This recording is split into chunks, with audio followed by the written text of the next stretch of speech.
अउज़ुबिल्लाहिमिनश्शैतानिर्रजीम बिस्मिल्लाहिर्रहमानिर्रहीम अल्हम्दुलिल्लाहि रब्बिल आलमीन अस्सलातु वस्सलामु अला रसूलिल करीम अस्सलामु अलैकुम वरहमतुल्लाहि वबरकातुहू। उम्मीद है आप सब खैरियत से होंगे। और पिछला लेक्चर जो अब हम तो इस वक्त हफ्ते में एक लेक्चर कर रहे हैं, तो आई होप कि जो स्टूडेंट्स रिकॉर्डिंग सुनते हैं उन्होंने उसको कवर कर लिया होगा। जो लैग कर रहे हैं वो कोशिश करें कि क्विकली कवर कर लें, क्योंकि अब आज हम ये वाला जो हमारा अभी हमने स्टार्ट किया वैसे तो अपनी बुक ऑफ हज, लेकिन उसका जो पहला सेक्शन था जो कि इंट्रोडक्शन टाइप है जिसमें वर्च्यूज़ हमने डिस्कस किए हैं, वो आज इंशाल्लाह हम कवर कर लेंगे। और नेक्स्ट वीक से फिर इंशाल्लाह हमारा नेक्स्ट जो मिकात से रिलेटेड सेक्शन है वो स्टार्ट हो जाएगा। यानी जो नेक्स्ट अब हम आगे अभी तो जो हमने पिछले हफ्ते या आज हम पढ़ेंगे, ये एक ओवरव्यू हम हज का कर रहे हैं। लेकिन नेक्स्ट वीक से हम इंशाल्लाह जो प्रोसीजर है उसके बारे में कि नियत किधर होगी, एहराम के बारे में, और फिर वो आगे आगे प्रोसीजर्स और उसके जो मसाइल हैं उसके ऊपर हम बात शुरू कर देंगे। लास्ट टाइम हमने की थी 584 तक हदीस। ठीक है, 584 तक की थी, यहाँ तक हमने की थी। तो आज हम आ जाते हैं 585 नंबर हदीस। छोटी हदीसें, लंबी रूलिंग्स नहीं है और बड़ी मोटे मोटे पॉइंट्स हैं। कोशिश ये करनी है, अच्छा मैं ज़्यादा एक्स्ट्रा जो आपके हज और आगे भी सेक्शंस आएंगे उसके अंदर बहुत डीप फिक रूलिंग्स हम नहीं जाएंगे। उसकी रीज़न ये होती है कि जो जैसे नमाज है, अब नमाज आप मल्टीपल टाइम नमाज की जो फिक है वो आप पढ़ेंगे थ्रू आउट लाइफ में, मुख्तलिफ टीचर से पढ़ेंगे। रोज़े की भी पढ़ने को मिल जाती है, ज़कात कम लोग पढ़ाते हैं लेकिन ज़कात में भी चलें, मेन मेन चीज़ें आपको पता होती हैं। तो अगर हम बहुत डीप फिक में जाएंगे तो होगा ये कि वो जो हमारा एक कॉन्सेप्ट है कि बुलूगुल मराम मेड इजी, मकसद ये है कि आपको मेन मेन बातें याद रहें, और जो फाइन डिटेल्स हैं वो फिर आपकी एडवांस लेवल ऑफ नॉलेज के अंदर जब इंशाल्लाह आप मज़ीद और बुक्स पढ़ेंगे, मज़ीद और फिक को डिटेल में पढ़ेंगे, तो उसके अंदर फिर वो फाइन चीज़ें आ जाती हैं। तो कोशिश मेरी होगी कि आगे के जो सेक्शंस हैं उसमें हम मेन मेन बातें याद रखें, क्योंकि हज एक तो हर शख्स नहीं करता, प्लस ये कि मतलब ऑब्वियसली किसी की लाइफ में उसके पास नहीं है, रिसोर्सेज नहीं है या सेहत नहीं है, तो हर बंदा जो है उसको, हर मुसलमान को हज नसीब नहीं होता। अल्लाह ताला सबको नसीब करे, लेकिन ऑब्वियसली जिसके ऊपर इस्तात है, जिसके लिए पॉसिबिलिटी है, वही जाता है। दूसरी बात है कि बहुत सारे लोग ऐसे भी हैं जो हज करते हैं but once in a lifetime है। तो इसलिए डिटेल्स हमें इसकी जो याद रखनी है वो मेन मेन याद रखनी है, ताकि कोई अगर आपसे कोई पूछे तो आपको मेन चीज़ें सारी पता हो, बजाय इसके कि हम बहुत फाइन डिटेल्स में चले जाएं और फिर फाइन डिटेल्स में जाके आपको पता है कि वो आपकी जो ग्रिप होगी वो लूज हो जाएगी चीज़ों के ऊपर। तो रूलिंग्स मेन याद रखनी बहुत इंपॉर्टेंट है। हदीस नंबर 585 हमारे पास आ जाती है अम, अब्दुल्ला इब्न अब्बास रजी अल्लाह ताला अन्हु से। रिवायत है कि कबीले का नाम, अच्छा पिछली वाली भी कबीले की खातून थी और ये भी जो है ना नाम है इनकी, एक खातून नबी करीम सल्लल्लाहु अलैहि वसल्लम के पास आई और अर्ज़ किया, बेशक मेरी माँ ने हज करने की मन्नत मानी थी लेकिन वो हज नहीं कर सकी और फौत हो गई। क्या मैं इसकी तरफ से हज करूं? आप सल्लल्लाहु अलैहि वसल्लम ने फरमाया, हाँ, इसकी तरफ से हज करो। अगर तुम्हारी माँ की जिम्मा उधार होता, यानी अगर उन्होंने कोई उधार लिया होता पैसों का किसी से, तो क्या वो कर्ज ना उतारती? अल्लाह का हक पूरा करो क्योंकि अल्लाह ज़्यादा हकदार है, इसका हक पूरा किया जाए। बुखारी की ये हदीस है। और अगेन जैसे पिछला वाला जो हमारी सेक्शन थी, या सॉरी जो लास्ट क्लास थी, उसके अंदर जो आखिरी हदीस हमने 584 की थी, मैं अगर आपको पीछे रिमाइंड करा दूं, ये वाली, ठीक है। और इसके अंदर जो है वो खातून ने पूछा था कि मेरे जो वालिद हैं वो बहुत बूढ़े हो गए और वो अब किसी सवारी पे बैठ भी नहीं सकते, तो क्या मैं उनके बिहाफ पे हज कर सकती हूँ? तो हजूर सल्लल्लाहु अलैहि वसल्लम ने उनको इजाज़त दी थी। हज बतल के ऊपर हमने डिस्कस किया था, ठीक है। अब ये एक और खातून आई जिन्होंने अगला सिनेरियो जो है वो रखा हजूर सल्लल्लाहु अलैहि वसल्लम के पास, यानी ये एक डिफरेंट ओकेजन के अंदर बात हो रही है। एक्सक्यूज मी, जरा मेरा थोड़ा गला गड़बड़ है तो आप लोग बियर करेगा। इन्होंने जो डिटेल रखी क्वेश्चन के अंदर वो ये थी कि उनकी अम्मी ने इंतकाल से पहले मन्नत मानी थी, जो कि सब कॉन्टिनेंट में बड़ा फेवरेट काम है ख़वातीन का। कि और मन्नत की रूलिंग को मैं आपसे मल्टीपल टाइम्स डिस्कस कर चुकी हूँ ग्रुप के अंदर। जो हमारा ब्यूटी वाला ग्रुप है उसके अंदर डिस्कशन हुई है इसके ऊपर कि मन्नत इस्लाम में हाईली डिस्करेज है।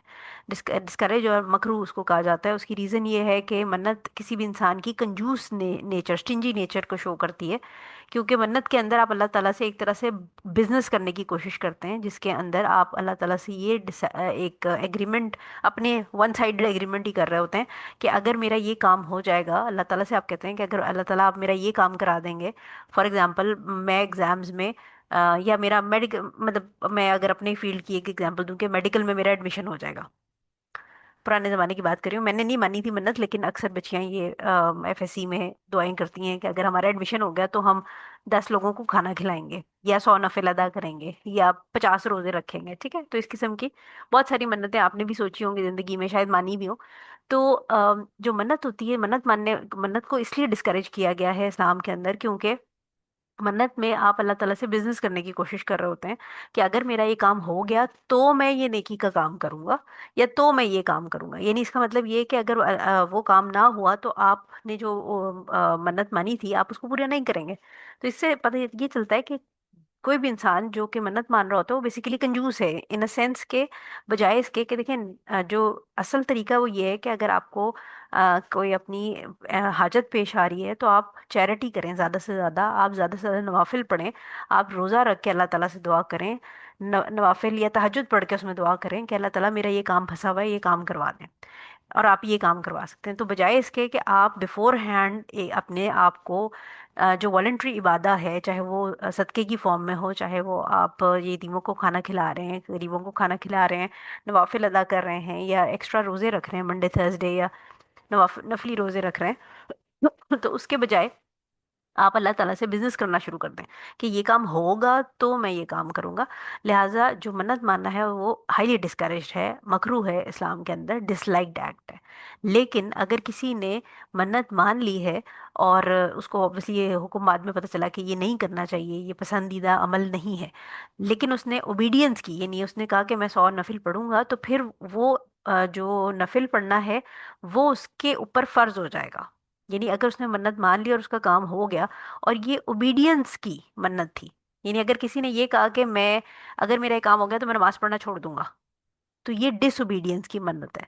ठीक है, गुनाह करने का अगर आपने सोचा तो ये डिसोबीडियंस की, इसको तो किसी हाल में भी आपने पूरा नहीं करना, चाहे काम होए या ना होए। ठीक है, और इस तरह की तो ये आप समझेंगे बिल्कुल ही गैर इस्लामी बात कर दी गई। तो अगर डिसोबीडियंस की है, जो कि ऑब्वियसली कोई भी सेंसेबल मुसलमान डिसोबीडियंस की नहीं करता, लेकिन जो ओबीडियंस वाली मन्नत है उस केस में और वो इस हदीस के अंदर भी वाज़े हो रहा है, क्योंकि जो ओबीडियंस वाली मन्नत है वो फिर जब काम हो जाएगा तो वो फर्ज हो जाएगी उस शख्स पे जिसने मन्नत मानी थी। और इसीलिए अब इस हदीस के अंदर अगर आप देखें तो हदीस के अंदर वो खातून अपनी माँ के बारे में ये बात कर रही हैं कि मेरी वालदा का इंतकाल हो गया और उन्होंने मन्नत मानी थी कि वो हज करेंगी। ठीक है, अब ये मन्नत की का हज है, इसका मतलब है कि ये ऑब्लिगेटरी हज नहीं था। यानी हमने ये बात की थी कि जिंदगी में एक दफ़ा हज ऑब्लिगेटरी है, जो कि हम आगे भी, ये एक और हदीस आएगी आगे जो उस पर हम डिस्कशन करेंगे, लेकिन ये जो हज था, अगर आप इस हदीस को, अब मैं दोबारा इसके अल्फाज पढ़ती हूँ तो इस मेरी बात जो पीछे मैंने बैकग्राउंड आपको समझाया उसके हिसाब से इसको पढ़ें कि वो खातून आई और उन्होंने अर्ज किया, बेशक मेरी माँ ने हज करने की मन्नत मानी थी लेकिन वो हज ना कर सकी। तो ये मन्नत का हज था, यानी ये वॉलंटरी हज था। वो खातून अपना, जो इंतकाल कर गई मदर, वो अपना फर्ज हज कर चुकी होंगी, ये मन्नत का हज था।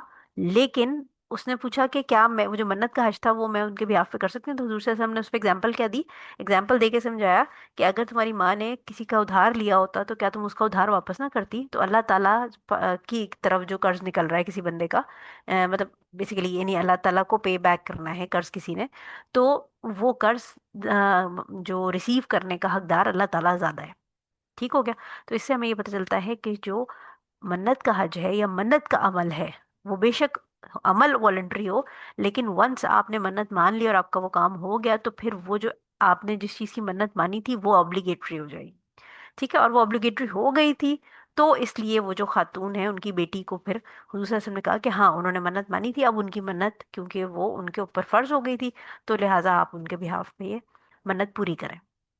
ठीक है, और यहाँ पर भी जो मेन कंटेंट है वो हज बदल का ही है, लेकिन इसमें जो ट्विस्ट है स्लाइटली, वो इस चीज़ का है कि पिछली वाली हदीस के अंदर वो जो फादर थे वो जिंदा थे और वो बहुत ही फीबल एज के थे, ओल्ड एज के थे, इसलिए उनकी बेटी ने ये परमिशन मांगी थी हज बदल की। यहाँ पर सिचुएशन डिफरेंट है, यहाँ पर डिसीज की, यानी हमें एक तो ये बात इसमें हदीस में नहीं पता चल रही है पिछली वाली हदीस से कि जो मन्नत की ओबीडियंस है वो ऑब्लिगेटरी हो जाती है, फिर वो वॉलेंट्री नहीं रहती। सेकेंडली दूसरी बात हमें ये पता चलेगी कि जो जो आपका हज बदल है वो जो मन्नत वाली चीज़ है, यानी ऑब्लिगेटरी हज का तो किया जा सकता है, लेकिन मन्नत वाला यानी जो ऑब्लिगेटरी हो गया, उस हज के लिए भी हज बदल हो सकता है। फॉर एग्जाम्पल, अगर कोई खातून, ये तो इंतकाल कर गई थी, कोई खातून है, कोई शख्स है जिसने मन्नत मानी थी अपने अम, हज के लिए, ठीक है, और वो मरा नहीं है, लेकिन वही बात के उसकी तबीयत खराब हो गई है, या उसको कोई हैंडीकैप हो गया है, पैरालाइज हो गया है, नहीं जा सकता, तो उस केस में भी हज बदल उसका कोई करीबी रिलेटिव बेस्ट ये है, क्योंकि उसकी रीजन क्या है, करीबी रिलेटिव क्यों करे? उसकी रीज़न ये है कि जो करीबी रिलेटिव है वो जितने पैशन के साथ, जितने खुलूस के साथ, जितनी सिंसियरिटी के साथ हज करेगा, हज बदल ही नहीं ऑन द बिहाफ ऑफ जिस शख्स के बिहाफ पे वो कर रहा है, तो आप रैंडमली अगर किसी को पकड़ के भेजेंगे तो वो इतने खुलूस से वो काम नहीं करेगा। तो बेहतर ये है कि करीबी जैसे बेटा बेटी या बहन भाई या रिलेशन ऑफ किनशिप जो है, वो अगर ये करें तो बेहतरीन है। ठीक हो गया? अच्छा, ये मैंने आपको रूलिंग इसकी बता दी है कि अच्छा, इसमें एक और चीज़ ये आ गई कि जो टीचिंग मेथड है या एक्सप्लेनेशन मेथड है, उसमें एग्जाम्पल से चीज़ समझाना, यानी हुजूर सल्लल्लाहु अलैहि वसल्लम ने यहाँ पर उन खातून को एग्जाम्पल दी कि अगर तुम्हारी माँ के ऊपर उधार होता किसी चीज़ का तो तुम वो उधार चुकाती। सो लिहाजा किसी भी स्टूडेंट को या किसी भी चीज़ को, किसी स्टूडेंट के अलावा भी अगर आप नॉर्मली भी किसी से बात कर रहे हैं, उसको कोई चीज़ समझा रहे हैं, तो इसमें recommended method of teaching Islamically ये है कि आप उसको अगर एग्जाम्पल के साथ समझाएंगे तो वो बहुत इसमें चांस होता है कि वो शख्स अगर मेन बात भूल भी जाएगा तो उसको वो एग्जाम्पल याद रह जाएगी। और अक्सर इस तरह होता है, इवन डर्माटोलॉजी के अंदर भी जब मैं अपने स्टूडेंट्स को पढ़ा रही होती हूँ, तो डर्मा के अंदर भी, और स्पेशली जब हम एस्थेटिक डर्माटोलॉजी पढ़ा रहे होते हैं, तो उसके अंदर बहुत दफ़ा ऐसा होता है कि चीज़ें स्टूडेंट्स को नहीं समझ आ रही होती हैं। तो मेरी एक बहुत पुरानी आदत है, नहीं लाइक इस्लामिक स्टडी से हट के मेडिसिन के अंदर भी, कि मैं जनरल लाइफ जो एक्टिविटीज़ होती हैं आपके इर्द गिर्द, जो फूल पत्ते पौधों के अंदर और खाद और इस किस्म की चीज़ें, वहाँ से नॉर्मल रूटीन के अंदर बच्चों को, स्टूडेंट्स को चीज़ें एग्जाम्पल कोट करके समझाती हूँ। तो उससे ये होता है कि अगर उनको वो साइंटिफिक उसकी जो डिटेल्स हैं वो कहीं स्किप भी हो जाए माइंड से, तो उनको वो एग्जाम्पल याद रह जाती है। तो आपकी जो भी फील्ड है, ये इस्लामिक मेथड के अंदर आपने हुजूर सल्लल्लाहु अलैहि वसल्लम और सहाबा की, ऑब्वियसली हमने इतनी हदीसें माशाल्लाह 500 से ऊपर हदीसें हम अभी तक पढ़ चुके हैं, तो सहाबा के अंदर भी आप ये बात नोट करेंगे जब सीरा ऑफ सहाबा पढ़ेंगे या जब हम मुख्तलिफ उनके अकवाल पढ़ते हैं। और प्लस हुजूर सल्लल्लाहु अलैहि वसल्लम की लाइफ में भी जगह जगह आप ये देखेंगे कि हुजूर सल्लल्लाहु अलैहि वसल्लम चीज़ों को या तो यानी इस तरह एग्जाम्पल कोट करके समझाते थे, या फिर ये कि उनको प्रैक्टिकली डेमोन्स्ट्रेट करके दिखाते थे, क्योंकि ये वो मेथड है जो थियोरेटिकल टीचिंग के साथ अगर ऐड कर दिए जाएं, तो अगर थ्योरी निकल भी जाए दिमाग से तो आपको एग्जाम्पल या प्रैक्टिकल डेमोन्स्ट्रेशन आपकी आंखों में याद रह जाती है। और कुरान के अंदर भी जब आप पढ़ते हैं तो कुरान में भी ये देखेंगे अल्लाह ताला ने बहुत सारी जगहों पर हमें छोटी छोटी चीज़ों की एग्जाम्पल दे के, मच्छर की, मकड़ी की, चूंटी की, इस किस्म की एग्जाम्पल्स दे के, बारिश की, ग्रास लैंड्स की, मुख्तलिफ तरह की एग्जाम्पल दे के हमें चीज़ें समझाई हैं, क्योंकि ये ह्यूमन साइकोलॉजी है कि हम चीज़ों को रोज़मर्रा की जो इर्द गिर्द के अंदर हैपनिंग चीज़ें होती हैं उनके, या अपनी डेली लाइफ की एक्टिविटीज़ की जो चीज़ें, उनसे हम चीज़ों को बेहतर अंडरस्टैंड करते हैं। ठीक है, तो एक तो हमें इसमें एक्स्ट्रा जो पर्क है वो ये मिल गया। और सेकंड पॉइंट मैंने आपको बता दिया है कि जो वाओ का है एक्ट ऑफ ओबीडियंस, वो ऑब्लिगेटरी हो जाता है। और थर्ड पॉइंट इसके अंदर आपको ये आ गया कि हज, जो हज बदल है, वो किसी ओल्ड पर्सन के लिए भी, यानी बूढ़े शख्स के भी हाथ पे भी किया जा सकता है, किसी कमज़ोर या नॉन हेल्दी पर्सन, यानी अब लेट्स अज्यूम कि वो अपेरेंटली थोड़ा बहुत हेल्दी है, लेकिन वो जैसे कैंसर के पेशेंट्स होते हैं, अब वो ऑब्वियसली शायद इतने हेल्दी हों कि वो थोड़े बहुत हज के कुछ मुनासिब परफॉर्म कर सकें, लेकिन क्योंकि उनकी कीमो चल रही होती है या उनके ट्रीटमेंट चल रहे हैं, तो वो उसके साइड इफ़ेक्ट्स उनको जिस वक्त वो ट्रीटमेंट होता है, यानी आप समझे कि कीमो का इंजेक्शन लगता है, तो वो टाइम पीरियड, वो 15 दिन, 20 दिन, महीना उनके लिए बहुत मुश्किल हो जाता है। तो अगर ऐसी कोई सिचुएशन है जो कि एक्चुअली वो लॉन्ग रन इल नहीं है, लेकिन वो इलनेस टेम्प्ररी राउंड्स में आ रही है, और उनको ये नहीं पता कि ये अब आगे कैंसर हमारा किस स्टेज में जाएगा, तो ऐसी सिचुएशन में भी अगर उस शख्स को कोई उम्मीद नहीं है कि सूनर और लेटर उसकी इम्प्रूवमेंट हो जाएगी, और चीज़ें आगे से आगे ख़राब होती जा रही हैं, और बिल्कुल ही वो आप समझें कि बीच में बेहतर होता है और बाद फिर उसके अप्स एंड डाउन्स आ रहे हैं, तो उस केस में भी वो अपनी कंडीशन डिस्कस कर सकता है मुफ्ती से, किसी स्कॉलर से डिस्कस करके, और वो हज बदल के लिए कह सकता है। ठीक है, लेकिन उस ऑब्वियसली अगर कोई इस किस्म की सिचुएशन है तो बेस्ट ये है कि आप डिस्कस कर लें, जो आपके लोकल स्कॉलर हैं उनसे अपनी एग्जैक्ट पोजीशन अपनी मेडिकल रिपोर्ट्स के साथ डिस्कस कर लें। और थर्ड जो हमारा पॉइंट है वो हमें इस हदीस से मिला कि अगर किसी ने मन्नत मानी है तो उस केस के अंदर और वो मन्नत नहीं फुलफिल कर पाया, इंतकाल हो गया या वो कर नहीं सकता किसी वजह से, शरई रीज़न की वजह से, तो उस केस में भी हज बदल वो कर सकता है। ठीक हो गया। अच्छा, अब आ जाते हैं हम अगली हदीस पे। हदीस नंबर 586। अब्दुल्ला इब्न अब्बास से रिवायत है कि रसूल सल्लल्लाहु अलैहि वसल्लम ने फरमाया, जो बच्चा जो बच्चा हज करे वो बलूगत को पहुंच जाए तो इस पर ज़रूरी है कि वो दूसरा हज करे, और जो गुलाम हज करे फिर आज़ाद कर दिया जाए तो उस पर लाजिम है कि वो दूसरा हज करे।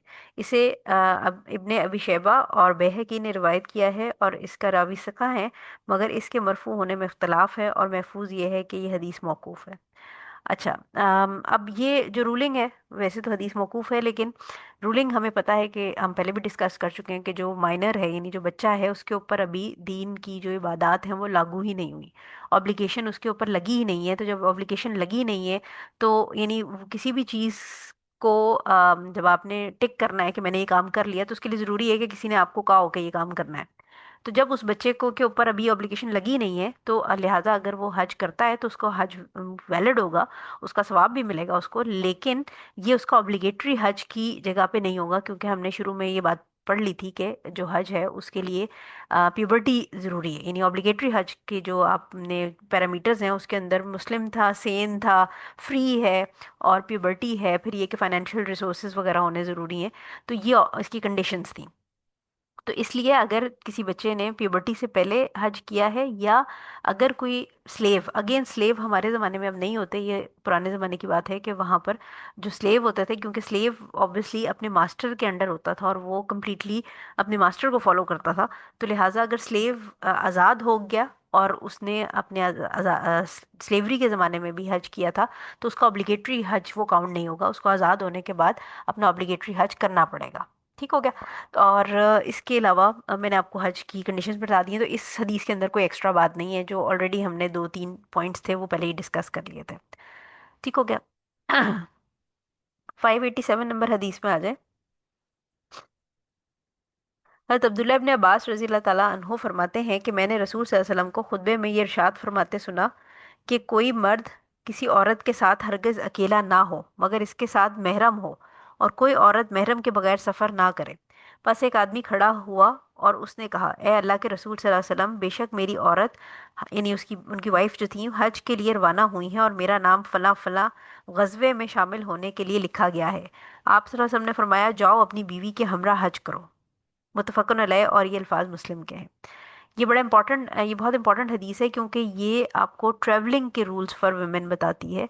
और इसके अंदर अब क्योंकि ये बड़ी क्लियर हदीस है और आप सोचें कि मुतफ़क़न अलैह यानी हाईएस्ट ग्रेड ऑफ हदीस है, लेकिन अब क्योंकि आप अपने इर्द गिर्द सुनेंगे तो आपको मुख्तलिफ किस्म की डाउट्स क्रिएट करते हुए मुख्तलिफ आपने देखा होगा कि ग्रुप के अंदर भी बड़ी दफ़ा हमें टिकटॉक पे से लोगों ने वीडियोस शेयर की हैं, इंस्टाग्राम से रैंडम छोटे छोटे बच्चे, यंग गर्ल्स ने वीडियोस बनाई हुई हैं अगेंस्ट दिस हदीस के। अगेंस्ट दिस हदीस से मुराद मेरी है कि इसकी रूलिंग के अगेंस्ट उन्होंने रूलिंग बनाई हुई होती हैं वीडियोस कि ये जो उस ज़माने की बात है कि जब वो सिक्योरिटी नहीं थी, सेफ्टी नहीं थी, तो इसलिए मना किया गया था इस तरह।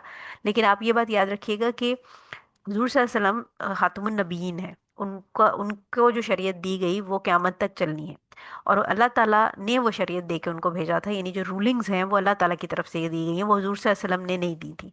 ठीक है, तो अल्लाह ताला क्योंकि हमें पता है कि जिसने कायनात बनाई है, क्या उसको नहीं पता होगा कि क़यामत तक दुनिया के क्या हालात होंगे, कितनी सिक्योरिटी आ जाएगी, कितनी एरोप्लेन आ जाएंगे, क्या क्या फॉर्म्स ऑफ ट्रेवलिंग आ जाएगी। क्या हम ये सोचते हैं कि आउज़ुबिल्लाह अल्लाह ताला को नहीं पता ये बात कि क़यामत तक क्या होना था। तो इसके ऊपर इस हदीस से बड़ी इंपॉर्टेंट रूलिंग्स हमें ये मिलती हैं जिनको गैर ज़रूरी तौर पे डिबेट का हिस्सा बनाया जाता है।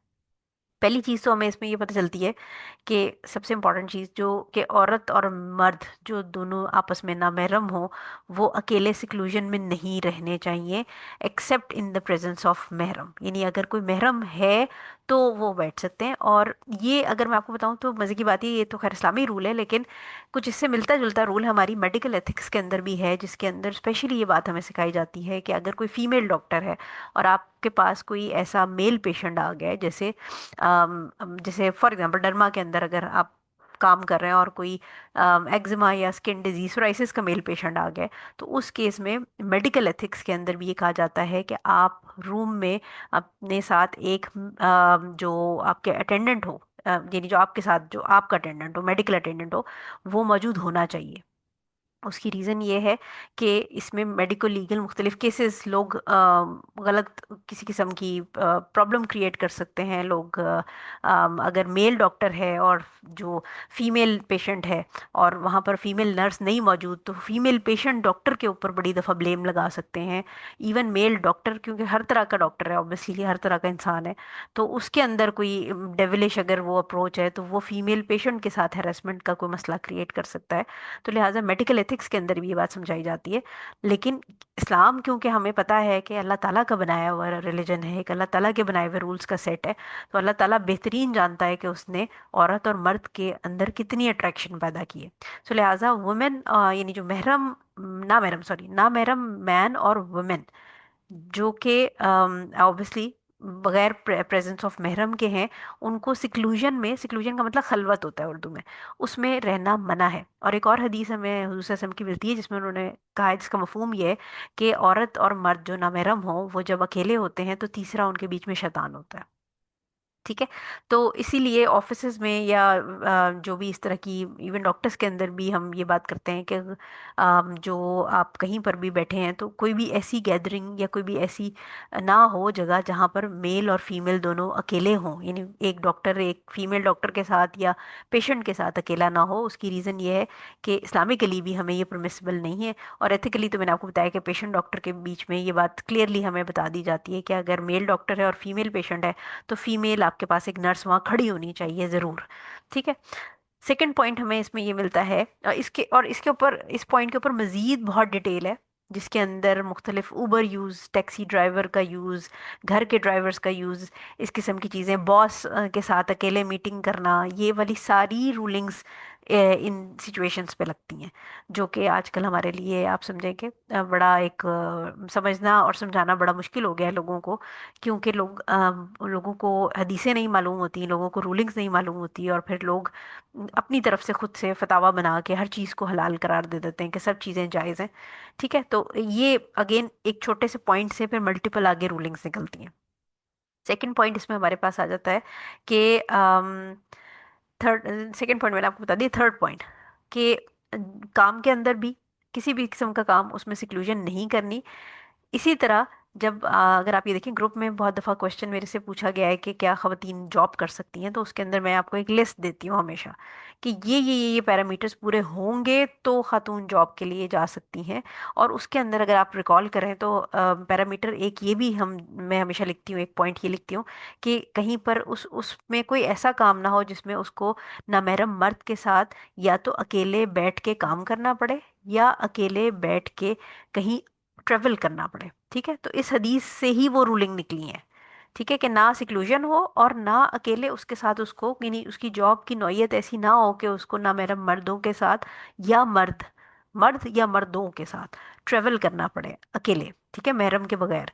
तो इसलिए जो अल्लाह ताला का हुक्म है वो ये है कि खातून ट्रेवलिंग, अब ट्रेवलिंग के लिए जो डेफिनेशन है वो आप यूज़ करेंगे जो मैंने आपको ट्रेवलिंग की नमाज वाली डेफिनेशन बताई थी। यानी ट्रेवलिंग की डेफिनेशन डिफरेंट डिफरेंट आपको कुछ हदीस के अंदर जो औरतों से रिलेटेड है उसमें एक दिन एक रात का सफ़र का मिलेगा, कहीं पर 2 दिन 2 रातों का सफ़र का मिलेगा कि औरत के लिए जायज़ नहीं है कि वो महरम के बगैर 2 दिन 2 रातों का सफ़र करे।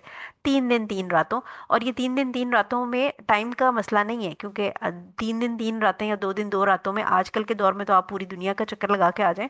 ये बेसिकली डिस्टेंस उस ज़माने में इस तरह मेजर किया जाता था कि डिस्टेंस, ट्रैवलिंग टाइम, जो ट्रैवलिंग का जो किलोमीटर समझें एक तरह से जो हमारा यूनिट है, उसमें ये कहता था कि एक दिन एक रात की मुसाफत है, यानी इतना दूर है, डिस्टेंस बताया जाता था। तो जो बाय उर्फ ट्रैवलिंग कहा जाए, यानी सफ़र जिसको कहा जाए, उसमें कम्यूटिंग नहीं आएगी। कम्यूटिंग से मुराद ये है कि अगर मैं मेडिकल कॉलेज में पढ़ रही हूँ और मेरा मेडिकल कॉलेज जो है वो जैसे फॉर एग्जांपल मैं आपको एग्जांपल देती हूँ कि पाकिस्तान में इस्लामाबाद में जो रहने वाले लोग हैं, यानी मेरे अपने सिबलिंग्स जो थे वो इस्लामाबाद में हम रहते थे, तो रावलपिंडी के अंदर मेडिकल कॉलेज था, रावलपिंडी मेडिकल कॉलेज। तो वो डेली मेरे बहन भाई जो हैं वो वहाँ से घर से मेडिकल कॉलेज जाते थे और वो फिर वापस आते थे। तो इसलिए हालांकि वो डिफरेंट शहर जा रहे हैं, लेकिन वो रावलपिंडी इस्लामाबाद दोनों साथ साथ अटैच हैं, और वो इस तरह हैं कि आप समझे ट्विन सिटीज़ कहलाते हैं।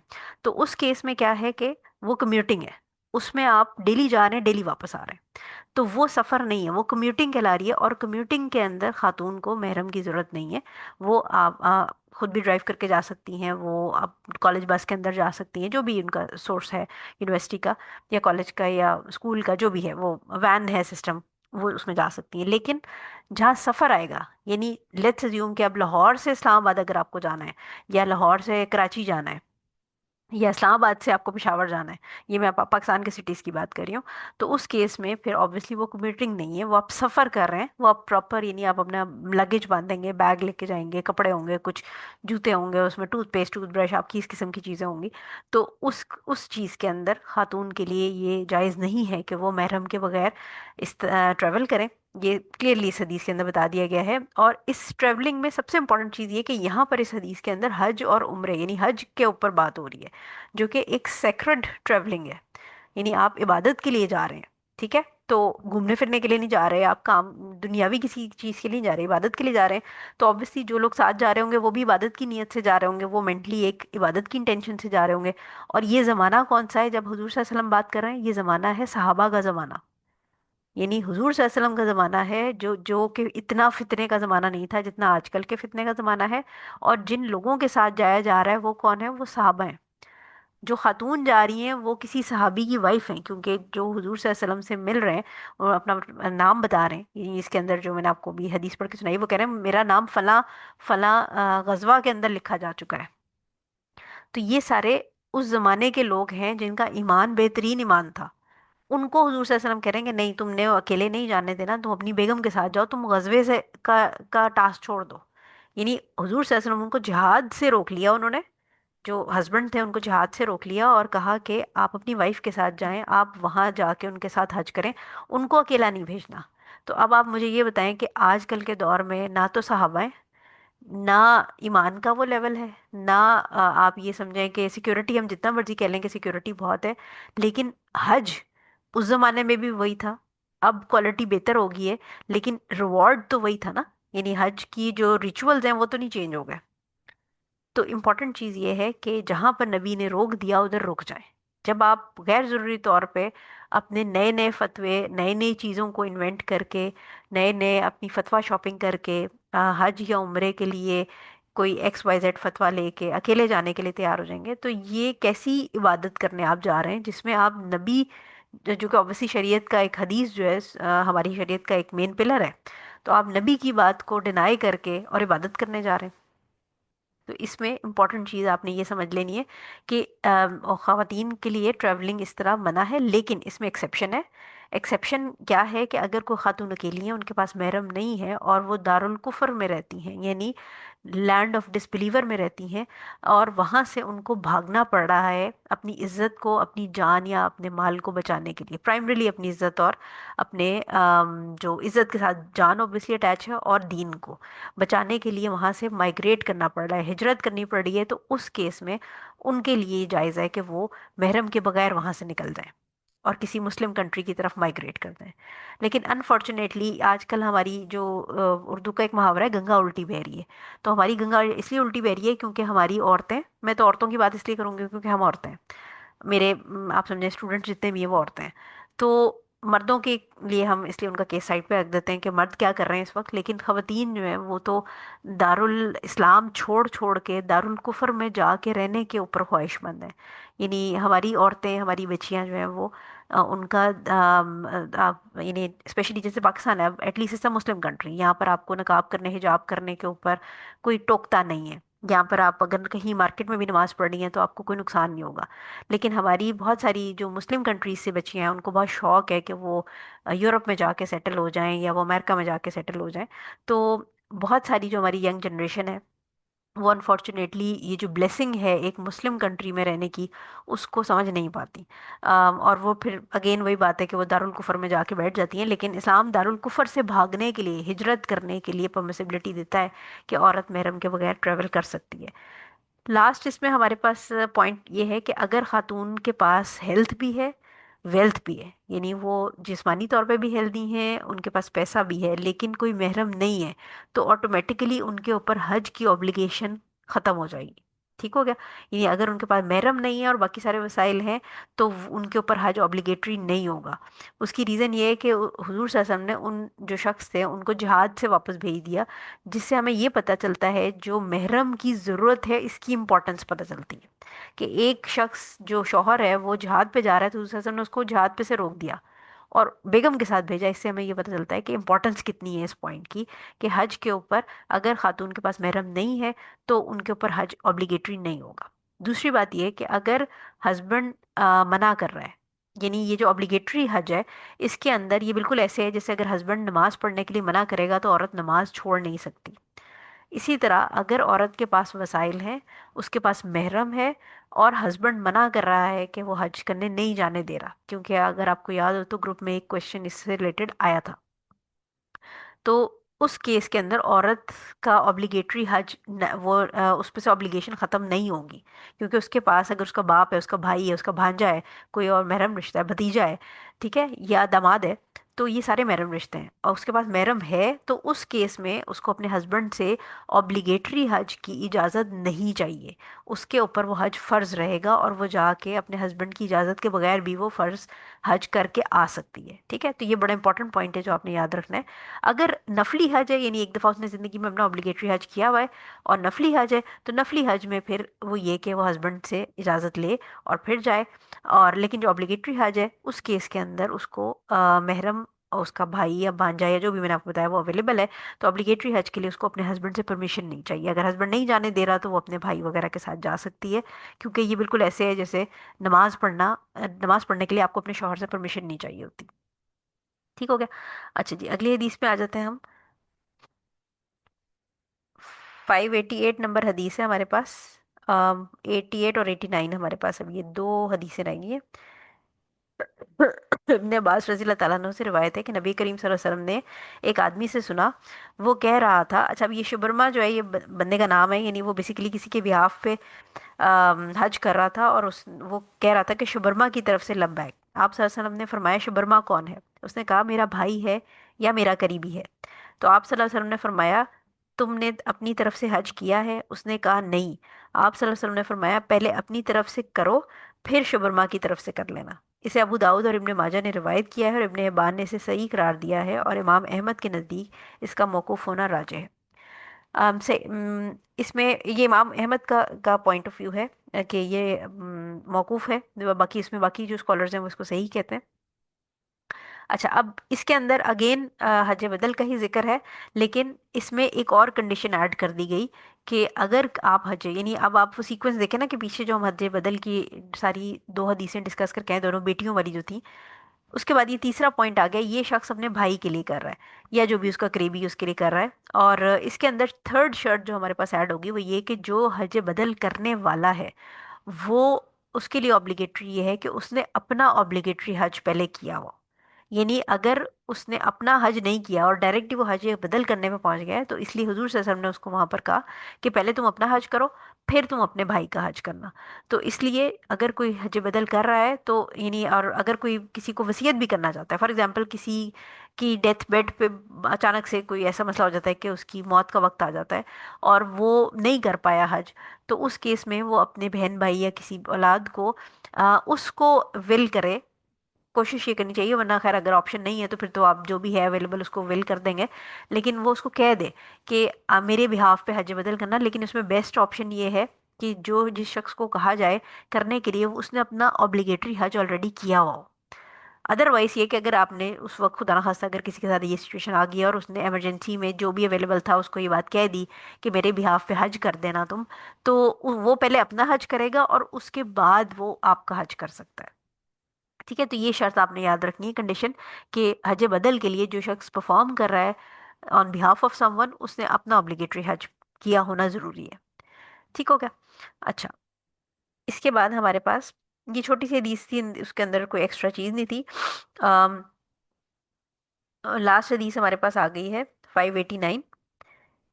عبداللہ ابن عباس رضی اللہ تعالیٰ عنہ ہی فرماتے ہیں کہ رسول صلی اللہ علیہ وسلم نے ہمیں خطبہ دیا تو آپ صلی اللہ علیہ وسلم نے فرمایا بے شک اللہ تعالیٰ نے تم پر حج فرض کیا ہے. تو اقرا بن حابس یہ شخص ہیں جو کھڑے ہو کر انہوں نے، یعنی رضی اللہ تعالیٰ عنہ یہ صحابی ہیں، یہ کھڑے ہو کر انہوں نے عرض کیا کہ ہر سال کیا ہر سال، یعنی کوشچن کیا انہوں نے کہ کیا ہر سال اے اللہ کے رسول صلی اللہ علیہ وسلم. آپ صلی اللہ علیہ وسلم نے فرمایا اگر میں ہاں کہہ دیتا تو یہ ہر سال کے لیے فرض ہو جاتا. حج ایک بار ہے، پس اس سے جو زائد ہے وہ نفلی ہے. اسے ترمذی کے علاوہ پانچوں نے روایت کیا ہے اور اس کی اصل مسلم میں حضرت ابو ہریرہ رضی اللہ تعالیٰ عنہ کی روایت ہے. ٹھیک ہے. اچھا، اب اس کے اندر سب سے امپورٹنٹ چیز یہ کہ ان نیسیسری کوشچنس جو کہ آپ نے بھی دیکھا ہے کہ گروپ میں بہت دفعہ پوچھے جا رہے ہوتے ہیں، اور ان نیسیسری کوشچنس جو بیوٹی والے گروپ کی بات ہو رہی ہے، ان نیسیسری کوشچنس کا نقصان یہ ہوتا ہے کہ جب لوگ ہیبیچول ہو جاتے ہیں، یہ بالکل اس طرح سوال کرتے ہیں جو کہ آپ کو یاد ہوگا جو بنی اسرائیل کے اندر جب یہ اللہ تعالیٰ نے ان کو حکم دیا تھا کہ ایک گائے ذبح کرنی ہے، تو وہ گائے کے اوپر کہ کیسی ہو، کلر کیسا ہو، عمر کتنی ہو، تو اپنے لیے مشکلات کھڑی کی جاتی ہیں. تو دین کے اندر لاجیکل اور سینسیبل کوشچن پوچھنا بھی اٹ سیلف ایک بہت بڑی نعمت ہے. ٹھیک ہے، اور پلس یہ کہ اپنے لیول کے کوشچن پوچھنا، جو کہ میں ہمیشہ آپ سب کو یہ بات سمجھاتی ہوں، اور میرے ٹیچرز مجھے اس بات پہ ہمیشہ یہ بات آپ سمجھیں کہ اپریشیٹ کرتے ہیں کہ آپ سمجھیں کہ غیر ضروری سوال ٹیچر جو پڑھا رہا ہے آپ اس سے ریلیٹڈ اپنے دماغ کے لحاظ سے سوال کریں. یعنی جو گریڈ ون کا اسٹوڈنٹ ہے وہ گریڈ ون کے سوال کرے، وہ ماسٹرز لیول کے سوال یا پی ایچ ڈی لیول کے سوال نہ کرے. اس کی ریزن یہ ہوتی ہے کیونکہ آج کل فتنے کا دور بہت بڑھ گیا ہے. آپ کو رینڈم کلپس جو ہیں وہ لوگ شیئر کر دیتے ہیں. اگر آپ سوشل میڈیا نہیں بھی یوز کرتے ہیں، صرف واٹس ایپ وغیرہ یوز کرتے ہیں، تو اپنے اسٹیٹس پہ لگا کے یا آپ کو بھیج دیتے ہیں، فارورڈ کر دیتے ہیں. اور ان کلپس میں باتیں کون سی ہو رہی ہوتی ہیں؟ وہ extreme high level student of knowledge جو ہوتا ہے نا، یا اسکالر لیول، ان کی ڈیبیٹس کے اندر جو علمی دائروں میں ڈسکشنز چل رہی ہیں وہ ڈسکشن ہوتی ہے. اور وہ ایک بڑا چھوٹا سا بندہ جو کہ صرف کلپس سنتا ہے، وہ آپ کو بھیج کے اور سوال پوچھتا ہے کہ یہ ذرا اس کو کلیئر کرنا ہے. تو مسئلہ یہ ہے کہ کچھ چیزیں جو ہیں وہ بڑے دماغوں کے سمجھنے والی ہوتی ہیں، اور چھوٹا دماغ یعنی جو جس کی ابھی نالج بہت بیسک لیول پہ ہوتی ہے، جب وہ بہت بڑے سوال کرے گا تو اس میں جس سے سوال کیا جاتا ہے وہ بھی عجیب سا ہو جاتا ہے. وہ عجیب اس لیے ہو جاتا ہے بیکاز وہ اگر اس کو سمجھانے کی کوشش بھی کرے گا تو جو جونیئر لیول پہ بندہ ہے اس کا دماغ چھوٹا ہے، اس کا گلاس چھوٹا ہے. جیسے میں کہتی ہوں نا، چھوٹے گلاس میں آدھا گلاس پانی آئے گا، اس کے اندر اگر آپ ٹینکی کا پانی ڈالنے کی کوشش کریں گے تو وہ الٹی ہو جائے گی، گلاس کو وہ سب باہر نکال دے گا. تو سملرلی کوشچنس سینسیبل کرنا اور غیر ضروری سوالوں کو، بہت سارے سوال ایسے بھی ہوتے ہیں جو میرے ارد گرد بھی لوگ کر رہے ہوتے ہیں اور آپ کے ارد گرد بھی لوگ کرتے ہوں گے، اور ان کو سن کے میرے مائنڈ میں اکثر ایسا آتا ہے کہ اس کے دماغ میں یہ سوال آیا کیسے؟ مطلب میں ایٹ دی ایج آف 43 نا، میرے دماغ میں اتنے سالوں میں یہ سوال نہیں آیا، اس کے دماغ میں یہ سوال کیسے آیا؟ اور اس لیے نہیں کہ میں بڑی امیز ہو رہی ہوتی ہوں کہ وہ سوال اس کے دماغ میں آیا، بلکہ مجھے یہ ہوتا ہے کہ یہ بہت نانسنس سوال ہے اور یہ اس کے دماغ میں کیسے آیا. ٹھیک ہے. سو اس لیے کوشچنس کو ہمیشہ کبھی بھی کسی سے بھی کریں question, make it a habit کہ آپ بڑے سینسبلی اس کو کوشچن کو سمجھیں کہ کیا یہ سوال کرنا ضروری ہے، اور کیا اس سوال سے میری دنیا یا آخرت میں کوئی فرق پڑے گا. نان سینس نان بینیفیشل سوال یا ایسے سوال جو کہ آپ کو مشکل میں ڈال دیں گے، وہ کرنے سے گریز کریں. تو اسی طرح یہ جو سوال تھا کہ کیا حج کرنا ہر سال فرض ضروری ہے، تو حضور صلی اللہ علیہ وسلم نے ان کو کہا کہ اگر میں یہ کہہ دوں گا کہ ہاں، تو امت پر تا قیامت ہر سال حج کرنا ضرور فرض ہو جائے گا. اور فرض ہو جائے گا تو مطلب یہ کہ یہاں تو بیچارے لوگوں کو ایک سال زندگی میں ایک حج کرنا میسر نہیں ہے، جو کہ اب حج کے آپ دیکھیں فائنینشلی کیا حالات ہو گئے، کتنا مہنگا ہو گیا. تو آپ یہ سوچیں کہ اگر ہر سال فرض کر دیا جاتا تو نمازوں کی طرح یا روزوں کی طرح، تو پھر کیا ہوتا. سو اس لیے کوشچنس کو اپنے ہمیشہ کوشچنس کو پرکھیں कि ये ज़रूरी है या नहीं। ठीक है। और जो मेन पॉइंट है इसका वो यही है कि हज ज़िंदगी में एक दफ़ा ऑब्लिगेटरी है। इसके अलावा कोई जितने मर्जी भी एक्स्ट्रा करना चाहता है, अल्लाह ताला उसको तौफीक देता है, इस्तिताअत देता है, फिज़िकल, फाइनेंशियल और फैमिली सपोर्ट भी ऑब्वियसली, क्योंकि हमने ये बात भी की थी कि जो पैसे हैं वो सिर्फ आपने इतने नहीं देखने कि मेरा आने जाने का खर्चा और मेरा हज का खर्चा हो रहा है, आपने ये भी देखना है कि पीछे जो फैमिली छोड़ के जा रहा हूँ वो कहीं बेचारी फकीर तो नहीं बन गई, या वो लोगों के आगे हाथ फैलाने पे मजबूर तो नहीं हो गई कि उसके पास खाने के लिए पैसे नहीं है। सो लिहाजा जो आपका ऑब्लिगेटरी हज है वो ज़रूर करें, और जो वॉलंटरी हज है उसके लिए फिर आप ज़रूर ये चीज़ें देखें कि आप उस उन्हीं पैसों से, अगर आपके पास वो स्पेसिफिक ही अमाउंट है, तो आप ये भी देख सकते हैं कि अगर कहीं पर किसी की कोई गरीब है, उसकी कोई सर्जरी होनी है, लाइफ एंड डेथ का मामला है, तो आप बेशक उधर भी दे सकते हैं।